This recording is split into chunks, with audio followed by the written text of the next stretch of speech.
ចាំថា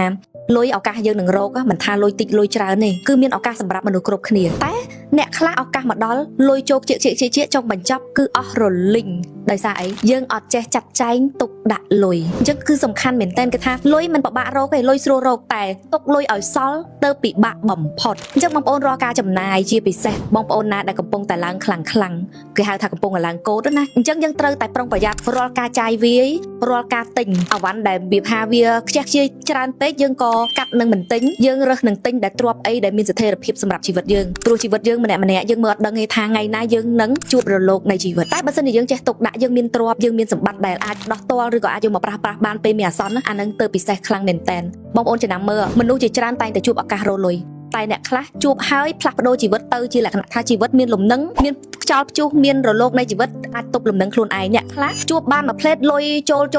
មួយផ្លេតគឺលុយហ្នឹងគឺបាត់ចេញពីជីវិតដោយអត់ដឹងថាវាទៅណាអូយលុយអាមកវឹករកបានខ្ញុំរកបានសម្បើមតែលុយហ្នឹងវាបាត់ទៅណាអស់មិនទាំងដឹងមុខផងថាលុយហ្នឹងវាទៅចំណុចតាណាខ្លះវាហូរទៅខាងណាខ្លះអញ្ចឹងបងប្អូនមិនថាក្នុងស្ថានភាពណាយើងត្រូវតែពូកែចាត់ចែងលុយជាពិសេសយើងជាស្ត្រីបើសិនជាយើងជាស្ត្រីអត់ចេះចាត់ចែងលុ